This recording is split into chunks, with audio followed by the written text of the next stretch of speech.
Greetings traders and welcome back to another survival guide. Chris here bringing you some more information, and today we'll be talking about the stochastic oscillator. This is one of the most popular indicators out there, and almost every platform already has it built in, which is a wonderful thing because at the end of all of this you may decide that you want to add the stochastic oscillator to your repertoire, and if you are thinking about passing the gauntlet mini, any edge is a good edge to have. So we're going to talk about what the stochastic oscillator is, how it works, as well as how you can use it to find entries into the market. But the first thing we need to do is add it to our charts. And using the Finmark platform, all we need to do is go to the top center icon where our Show Indicators Options button is, then move over here to the bottom right where it says Add New Section, where we'll then scroll down to the S's and click on Stochastic Oscillator.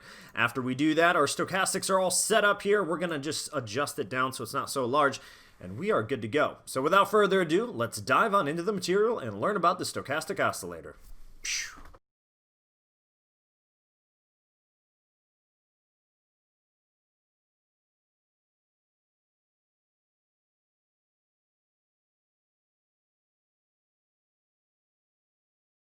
The stochastic oscillator is one of those indicators that you may have noticed already without even realizing what it was. It is an extremely popular indicator that many investors across many spectrums of investing and trading do use.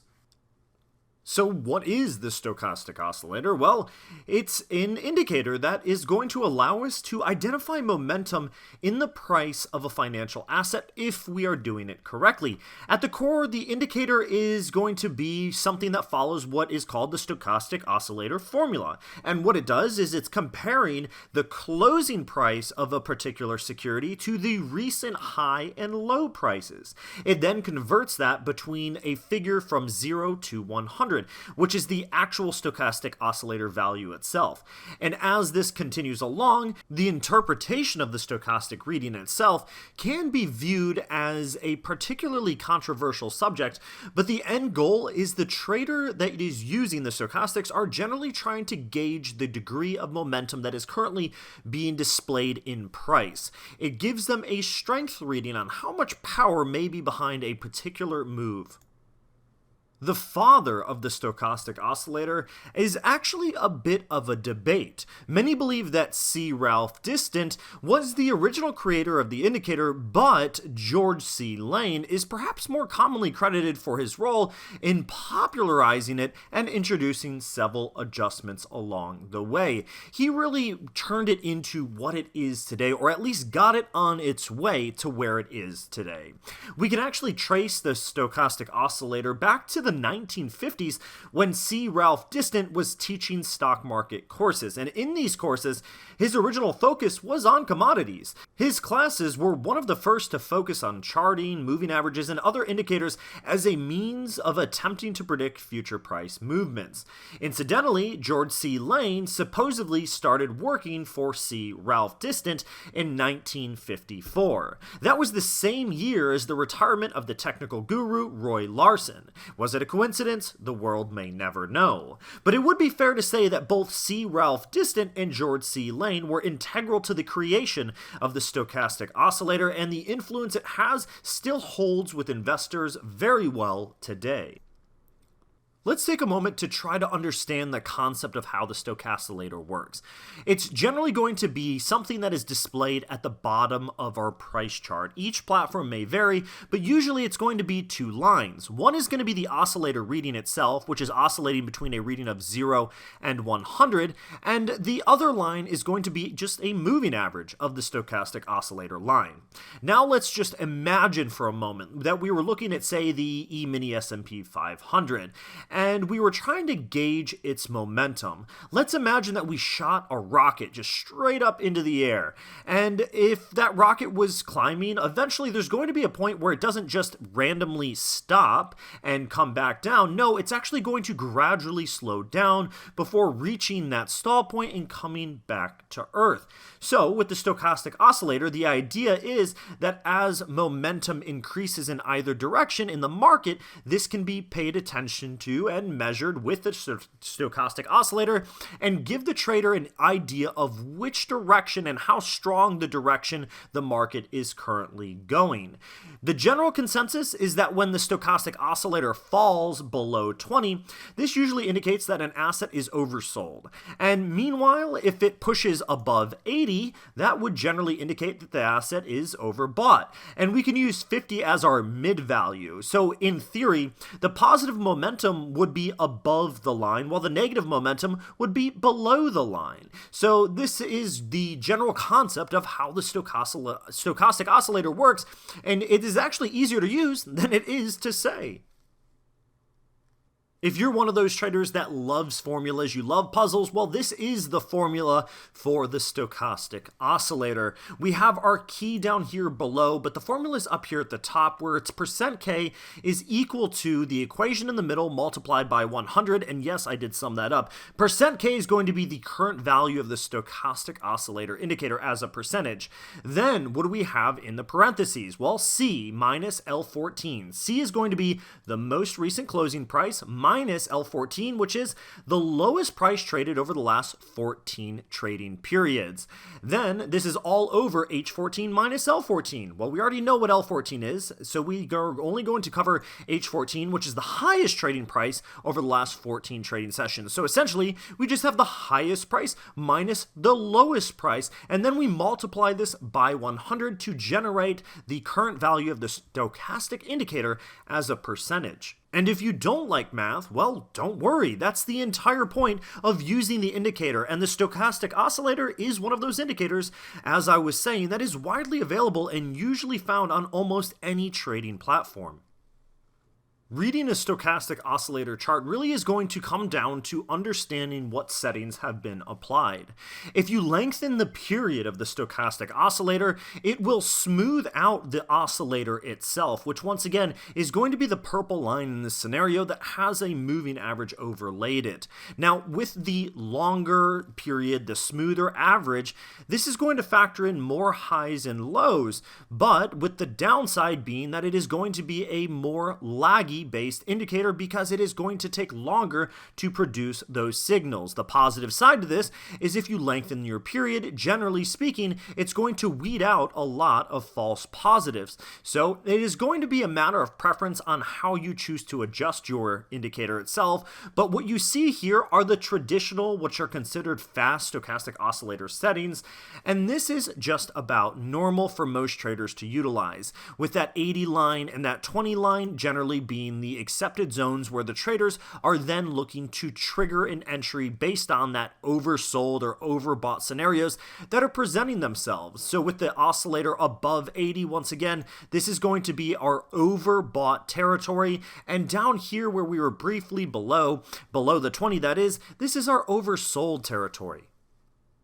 One of the most popular strategies that traders use when using the stochastic oscillator to generate trade signals is paying attention to overbought and oversold levels and using them as an identifying place for a potential market reversal. So what that means is when we identify that we have an overbought level like we did here where the stochastic oscillator pushed well above the 80, we saw shortly thereafter that the market did end up switching momentum and reversing. So we were previously going up, the overbought level happened, and the market had a correction. The general concept is to identify a proper place to look to sell once we have identified an overbought scenario. The reversal can be held true when the market goes below the 20 line as well, like we had here. We had a reversal where the market went from bearish, being a bit oversold, pushing us below 20, and then the market began a correction and started moving back upwards.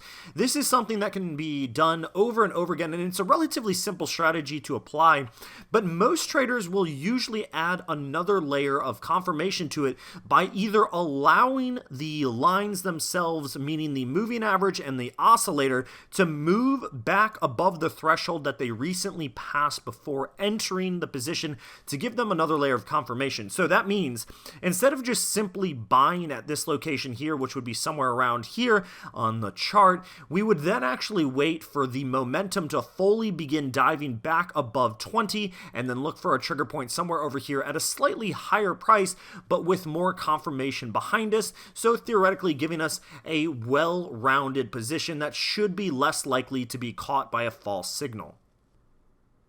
Another popular trading strategy using the stochastics, and my personal favorite for the matter, is going to be paying attention to bullish and bearish divergences between the indicator reading and price itself. This simply means we're paying attention to the moments where the market might be making lower lows, but the stochastic lows are actually getting higher.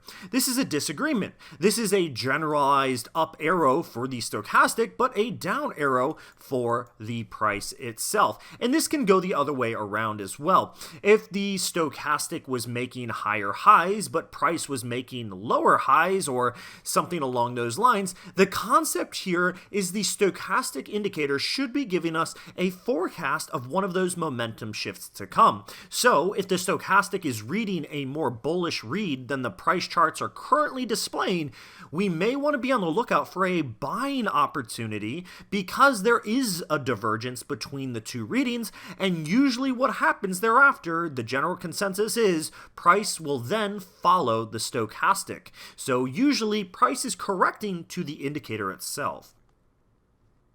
Another valuable read that the stochastic can provide, aside from being a direct trading strategy, is the ability for it to clearly identify or help identify a current price trend or a current market scape, if you will. So the relationship between the oscillator line and the SMA that overlays it is quite important. And as we can see here, the first section where price was diving down, we saw the lines more or less parallel to each other, not crossing over each other.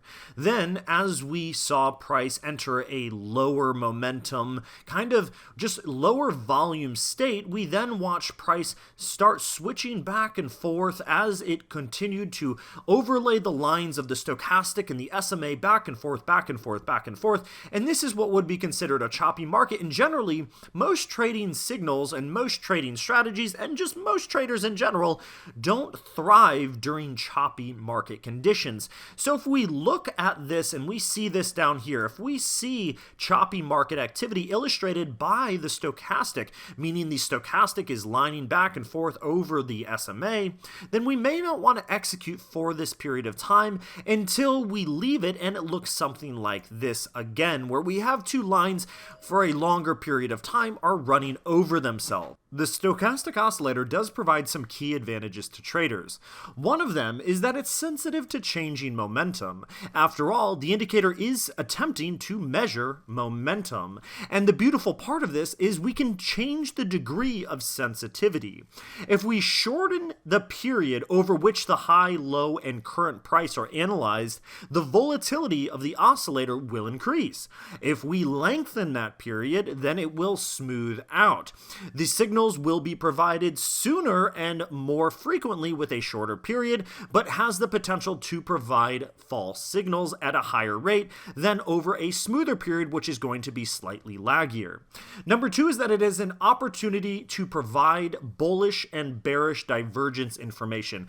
This is along the lines of what we were just talking about with the strategy of getting in because of these. The bullish and bearish divergences become apparent, and they really are only visible when you add something like an external indicator to compare alongside price. Number three is the formula is flexible. We can change the period, we can control the volatility, and we can apply other indicators to use in conjunction with the oscillator itself with great results. It is something that traders have been doing for a long time. As for potential disadvantages, we have the fact that it can provide false signals. This is more prone, like we said, when we adjust the settings to a shorter period of time and we have a lot more sensitivity and a lot more volatility in the oscillator itself. Number two is the sideways trading aspect. The indicator works best when there is usually an emergence of a new trend. When the market is working sideways, the indicator itself becomes a little bit more useless. Number three 3 is the SMA lines lag, and this is just a truth behind moving averages in general. It is a lagging indicator, so you can consider it a disadvantage if you will, but the reality of it, we should just be aware that it is a lagging indicator. So, to sum it all up, the stochastic oscillator is a very valuable indicator. The potential is very real once you understand the momentum reads that it's trying to provide. We can adjust the settings and make it fit our personal needs. It doesn't have to be a one-size-fits-all indicator, and it doesn't need to be used as a standalone indicator either, but there are a lot of traders out there that use the stochastic oscillator as their only reason for justifying a buy or sell. I'm not saying this should be done, but the fact that there are should be a very powerful piece of information for you. Until next time though, folks, please click that like and subscribe button down below, and I will keep coming at you with more information. Thank you, everybody. I will see you all soon.